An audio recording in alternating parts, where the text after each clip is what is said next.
Hello and welcome back into my beading studio where I have a festive little tutorial prepared for you today. I'm going to teach you how to make these super adorable Santa hats. They are super quick and easy to make, beginner friendly, and it's a great way to practice your brick stitch technique. So grab your beads and let's get started. This is a great beginner-friendly tutorial, but if you haven't yet worked with brick stitch, then I highly recommend watching through my beginner's double brick stitch tutorial using big beads to see how it's done. To make these earrings, you'll need Miyuki size 11-0 seed beads in red and white. I'm using Scarlet and Snowflake from my shop. You'll also need Miyuki beading thread in white. This is the equivalent of size B beading thread for any other nylon beading threads. Some wax or thread conditioner, 2 size 6-0 white seed beads. You'll also need a size 10 beading needle, a pair of silver-plated ear hooks, 2 size 6mm silver-plated jump rings, sharp scissors, and also a pair of pliers to open up the jump ring. To start your project, cut an arm span length of thread and pass through your wax to condition, then thread your needle. Now we'll build a 9-column wide foundation row. Pick up 4 white seed beads and move them down the length of your thread, leaving a 4 to 5 inch tail. Then pass back up through the first 2 beads to create a loop. This will create 2 columns of beads. From here, pass down the second column of beads and pull tight. Now pick up 2 more white beads and pass your needle down through the second column of beads. Then back up through the newly added third column of beads to secure.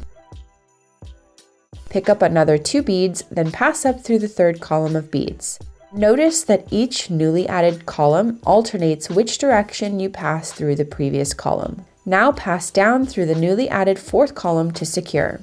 From here, keep using this technique to add 5 more columns for a total of 9 across. Once you've completed your 9 rows, we have the trim complete and it's time to add the main body of the hat. Pick up 4 red beads, then create a starting row stitch. To do this, locate the thread between the bead columns.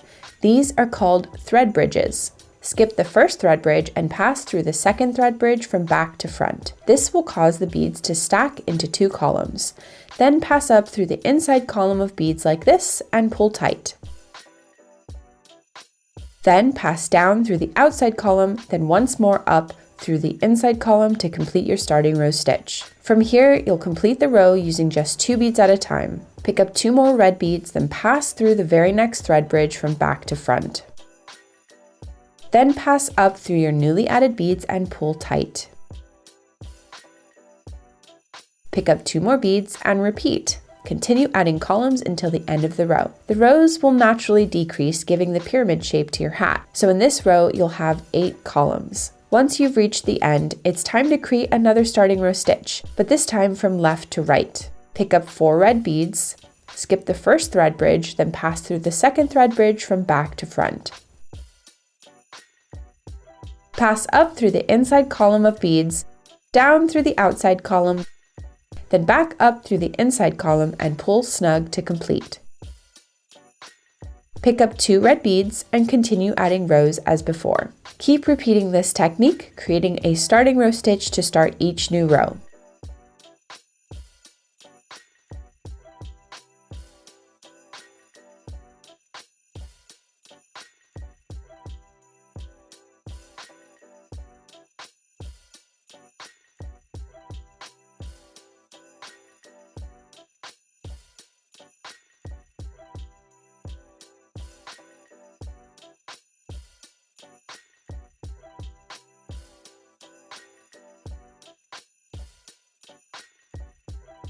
At the very top of your hat, you'll end with just 2 rows. This means you'll just create a starting row stitch. Then pull nice and tight so the beads are snug. Now to add the pom-pom of the hat, we'll use the size 6 white bead. Thread through the bead, then down through the right side of the last row of brick stitch. The bead should sit to the side like this. Then pass up through the left side column of beads and pass through the big bead and down through the brick stitch once more.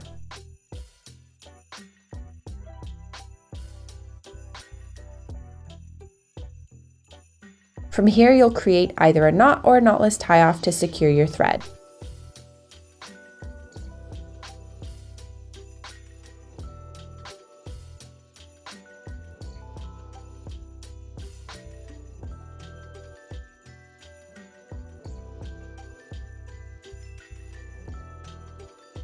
Then snip off the excess and do the same with the tail thread.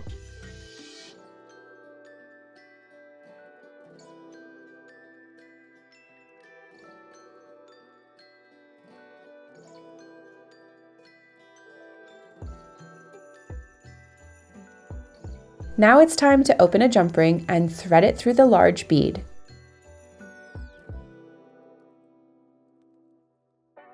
From here, you'll add your ear hook, ensuring that your knots and stitches are hidden on the back side of your earring. Now all you need is an ugly Christmas sweater for the perfect holiday-ready outfit. If you enjoyed this tutorial, then don't forget to hit that thumbs up button and subscribe for more tutorials, tips, and tricks. And if you're ready for another tutorial, I've got this other festive tutorial on how to make these Christmas tree dangle earrings. Just click right here, and I'll see you in the next one.